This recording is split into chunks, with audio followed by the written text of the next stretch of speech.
మీరు కూడా శారీ బిజినెస్ చేయాలనుకుంటున్నారా? ఏం లేదండి. ఇప్పుడు అందరూ ఇప్పుడున్న ప్రెజెంట్ సిట్యుయేషన్‌లో అయితే కొత్తగా ట్రై చేయాలనుకున్న వాళ్ళు శారీస్ కాకుండా వేరే ట్రై చేయడమే బెటరు. ఎందుకంటే నా ఒపీనియన్ అండి. Full competition madam. ఆఫ్‌లైన్ అయినా, ఆన్‌లైన్ అయినా. అండ్ ఆన్‌లైన్‌లో చేయాలనుకునే వాళ్ళకు ఒకటేందంటే మనం సెలబ్రిటీ అయినా అయి ఉండాలి. లేకుంటే ఇన్‌ఫ్లుయర్స్ అయినా అయి ఉండాలి. ఈ 2లో ఏదో ఒకటి ఉంటేనే మనకైతే ఆర్డర్స్ వస్తాయి. ఇప్పుడు ఇన్‌ఫ్లుయర్స్ అనుకో వాళ్ళు టిక్‌టాక్, ఇన్‌స్టాగ్రాము, ఫేస్‌బుక్ ద్వారా వస్తారు కదా! వాళ్ళు ఆల్రెడీ అందరికీ జనాలలోకి వెళ్ళిపోతారు కదా! వాళ్ళు ఇలా స్టాక్ తీసుకొచ్చి పెట్టేసుకున్నారనుకో ఇలా సేల్ అయిపోతాయి. అదే మనలాగా నార్మల్ వ్యక్తులకి సపోర్ట్ చేయరు. ఎందుకంటే నార్మల్ వ్యక్తులకి ఏందంటే ఇప్పుడు మనమే ఉన్నామనుకో మన ఇంటి పక్కన షాప్‌లో ఎళ్లి తీసుకోము. ఆన్‌లైన్‌లో వెళ్ళి తీసుకుంటాము. అలాగే మనం మారితేనే మన చుట్టుపక్కల వాళ్ళు ఉన్న వాళ్ళు కూడా మారుతారు. ఫర్ ఎగ్జాంపుల్ ఏందంటే ఇప్పుడు మనం అందరం కిరాణా షాపు మన నియర్ బై ఇంటి దగ్గరలో కిరాణా షాప్ ఉంటది కదా! మనం కిరాణా షాప్‌లో ఎళ్లి సరుకులు తెచ్చుకుంటే మన ఇంటి పక్కన వాళ్ళు బాగుపడతారు. తీసుకోవడం వల్ల మనకు నడిచి వెళ్ళినట్టయితే వాకింగ్ కూడా అవుతుంది కదా! కానీ మనం అలా కాదు. నెలకు సరిపోయే సరుకులన్నీ డీమార్ట్‌లో తీసుకొచ్చుకుంటాము. అది డీమార్ట్‌లో ఒక ఐటెమ్ కోసం వెళ్ళి మనం ఇంతవరకు లిస్ట్ అయితే వచ్చేస్తది. అందులో ఏందంటే మళ్ళీ మనం ఒక 10,000 బిల్ చేసినా వాడు ఒక కవర్ ప్యాకింగ్ కూడా ఫ్రీగా ఇవ్వడండి. ఎందుకు ఇస్తాడు? ఇవ్వడు. దాన్ని కూడా ఒక 40 రూపీస్ పెడతారు. ఫర్ ఎగ్జాంపుల్ చెప్పాను. ఇప్పుడేందంటే అందరూ ఆన్‌లైన్ అంటుకుంటున్నారు కదా! శారీ బిజినెస్.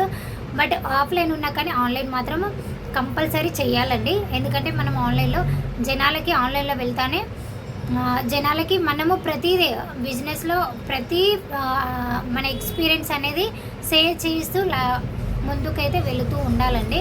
అండ్ బట్ ఇంకొకటి ఏంటంటే ఇప్పుడు కొత్తగా స్టార్ట్ చేసే వాళ్ళకి ఎందుకు అంటున్నానంటే ఫుల్ కాంపిటీషన్ ఉంది మేడం. మనం ఇప్పుడు ఏంటంటే ప్రతి ఒక్కరు ఏంటంటే ఇప్పుడు సెలబ్రిటీస్ అనుకున్నారనుకో వాళ్ళు సెకండ్ సోర్స్ ఇన్కమ్ లాగా ఈ క్లాతింగ్ బిజినెస్ సెలెక్ట్ చేసుకుంటున్నారు. వాళ్ళు ఇలా జస్ట్ స్టాక్ కొన్ని లక్షలు తీసుకొచ్చి స్టాక్ ఇలా ఒక వెబ్సైట్ ఓపెన్ చేసుకొని అండ్ మనకి ఇన్స్టాగ్రామ్ ద్వారా కానీ ఇలా వాళ్ళు స్టార్ట్ చేసిన నెక్స్ట్ డే నుండే ఒక ప్రోడక్ట్స్ ఒక డ్రెస్ కానీ ఒక శారీ కానీ తీసుకొచ్చి ఇలా సోషల్ మీడియాలో అప్లోడ్ చేస్తున్నారు లేదో అలా జనాలలోకి వెళ్ళిపోయి వ్యూస్ అయితే వస్తున్నాయండి.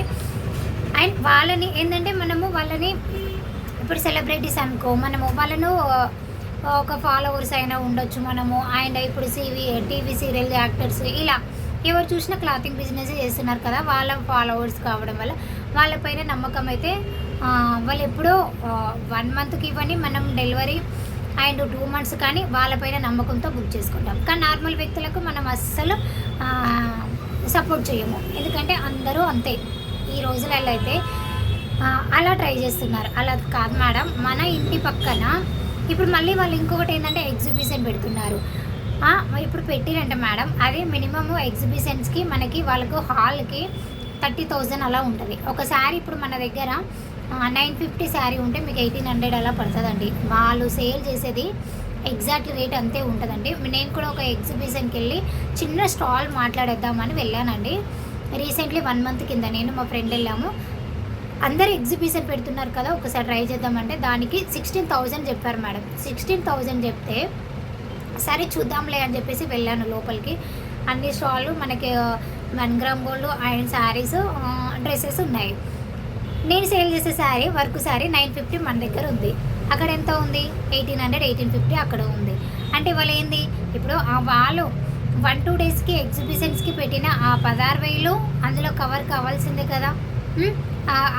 అప్పుడు ఎక్కడ పడుతుంది రేటు? మనకు శారీ పైననే వేస్తారు కదండి ఇప్పుడు. అలా అంటే మనం ఎవరైనా కానీ తీసుకునేటప్పుడు కొంచెం ఆలోచించండి మేడం. చిన్నగా స్టార్ట్ చేసేవాళ్ళు ఇంట్లో అయినా నాలాగా ఇలా చిన్నగా షాపులు పెట్టే వాళ్ళైనా ఎక్కువ మార్జిన్ చూసుకోరండి. మీరు చెక్ చేసుకోండి. ఎందుకంటే ఇప్పుడు ఏసీలో కూర్చునేవాడు వాడు కరెంటు బిల్లు తీసుకోవాలి కదా! ఇప్పుడు నార్మల్గా ఫ్యాన్ కింద కూర్చునే వాళ్ళకు 300 400 వెళ్ళిపోతుంది. ఏసీ యూజ్ చేసే వాళ్ళకి ఇప్పుడు వాళ్ళకు ఎక్కువే ఉంటుంది కదా! దాన్ని మొత్తం శారీ పైన వేస్తారండి. అందుకే మీరు తీసుకునేటప్పుడు కొంచెం నార్మల్గా ఇప్పుడిప్పుడు ఎదుగుతున్న వాళ్ళకు కొంచెం సపోర్ట్ చేయండి మేడం. ఎందుకంటే ఇప్పుడు సెకండ్ సోర్స్ ఇన్కమ్ అని చెప్పేసి మనం సెలబ్రిటీస్ ఇన్ఫ్లుయర్స్ ఇలాంటి వాళ్ళ దగ్గర తీసుకోవడం జరుగుతుంది మేడం. కొంచెం నార్మల్ వ్యక్తుల దగ్గర తీసుకోవడం వల్ల కూడా మనకి ఏంటంటే సపోర్ట్ చేసినట్టు ఉంటుంది. అండ్ నియర్ బై వాళ్ళ షాప్లలో కూడా విజిట్ చేశారనుకో వాళ్ళకు కూడా సపోర్ట్ చేసినట్టు ఉంటుందండి. ఎందుకంటే మనం మారితేనే మన చుట్టుపక్కల ఉన్న వాళ్ళు కూడా మారుతారండి. కొంచెం ఒక నియర్ బై ఒక షాప్ వచ్చిందంటే మిమ్మల్ని ఇక్కడ వస్తారు, ఇక్కడ నియర్ బై జనాలు అనుకుంటాము. కానీ మీరు ఏం చేస్తున్నారంటే ఇంకా ఇలా కొంచెము నియర్ బై షాప్ వాళ్ళకి కొంచెము అందరూ సాయం చేయండి.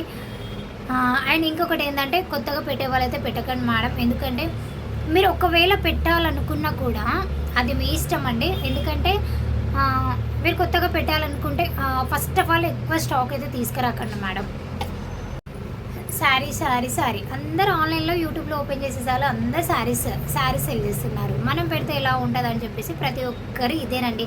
అసలు రన్ అవుతున్నది, మైండ్లో రన్ అవుతుంది ఇదేనండి మేడం. ఓకే, బాగానే ఉంటుంది. మనము కొంచెం ఫస్ట్లో అయితే కష్టపడాల్సి వస్తుంది. ఓకే, పెట్టొచ్చు. బట్ ఏంటంటే మీరు స్టార్టింగ్లో అందరూ చేస్తున్నారు కదా అని చెప్పేసి నా దగ్గర ఒక 3 lakhs 4 lakhs ఉన్నాయని చెప్పేసి స్టాక్ తీసుకొచ్చి పెట్టుకొని స్టార్టింగ్లోనే అలాంటి స్టెప్ వేయకండి మేడం. ఎందుకంటే మనకు ఫస్ట్ ఆఫ్ ఆల్ ఏంటంటే మనము స్టార్ట్ చేసేటప్పుడు అయితే ఒక 10-20,000 కన్నా ఎక్కువ స్టాక్ తీసుకురాకండి. ఎందుకంటే మీకు ఆ 20,000 స్టాక్ వెళుతుందన్న నమ్మకం మీలో గట్టిగా వచ్చినప్పుడే దాని ఇంకొక రెట్టింపు, ఇంకొక 40,000 స్టాక్ అలా అలా అలా పెంచుకుంటూ పోవాలి. ఒకేసారి స్టాక్ తీసుకొచ్చుకొని పెట్టుకొని సేల్ చేద్దామంటే మేడం ఒకవేళ చెప్పలేం కదా ఎవరికి. ఒకవేళ సేల్ అవుతే ఓకే, బట్ హ్యాపీయే. సేల్ అవ్వకపోతే మన పరిస్థితి ఏంటి? తీసుకొచ్చిన స్టాక్ ఎవరికి అమ్మాలి? ఇలా నాకైతే నేను ఎంతోమంది స్టార్టింగ్లో కాల్ చేశారు, మేడం మీరు షాప్ పెట్టారు కదా మీకు ఏమైనా స్టాక్ కావాలా అని చెప్పేసి. యూట్యూబ్ నుండి కూడా మస్తు కాల్స్ వచ్చినాయి, కానీ నేను తీసుకోలేదండి. ఎందుకంటే మనకు పోకపోతే మనకు ప్రాబ్లమే కదా. అందులోనే ఎవరి సెలెక్షన్ వాళ్ళకు ఉంటుంది కదా. అలా స్టార్టింగ్లోనే మీరు ఒకవేళ బిజినెస్ చేసే వాళ్ళైతే స్టార్టింగ్ 1 by 1 స్టెప్ అయితే వేయండి మేడం. ఒకేసారి ఏంటంటే ఇప్పుడు నియర్ బై వాళ్ళ షాపులు కూడా ఒకరిని చూసి ఒకరు బాగా ఓపెన్ చేస్తున్నారు. అది కూడా ఎక్కువ మొత్తంలో అమౌంట్ పెట్టి తీసుకొచ్చుకుంటున్నారు. అలా చేసినా కూడా మనకు పోలేవనుకో ఈ శారీస్ దాంట్లో అంటే డైలీ అప్డేట్ అనేది ఉంటుంది మేడం. పరిగెత్తాలి మనం కూర్చొని నీళ్ళు తాగుతుంటే కుదరదు, పరిగెత్తుకుంటూ వాటర్ తాగాలన్నట్టు ఉంటుంది. అలా డైలీ న్యూ మోడల్స్ వచ్చేసాయి. ఇలా ఫోన్ ఓపెన్ చేసినామంటే daily new stock new update అయితే వచ్చేస్తుంది మేడం. అందుకనే మీరు కొన్ని స్టాక్ మాత్రమే తీసుకొచ్చుకోండి కొత్తగా ట్రై చేసేవాళ్ళు. ఎందుకంటే ఎక్కువ స్టాక్ తెచ్చుకోండి మీరు బాధపడద్దు. అండ్ ఇంకొకటి ఏంటంటే కొత్తగా ట్రై చేసే వాళ్ళకి శారీస్ కాకుండా వేరే ట్రై చేయండి మేడం. నేను నా ఒపీనియన్ అయితే చెప్తున్నా. ఎందుకంటే మీరు ప్రతి క్లాతింగ్ బిజినెస్ చేసే వాళ్ళకి అడగండి మేడం ఎంత రిస్క్ ఉంటుందో.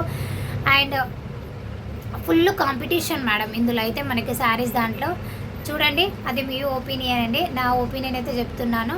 ఓకేనండి, thank you so much, bye bye.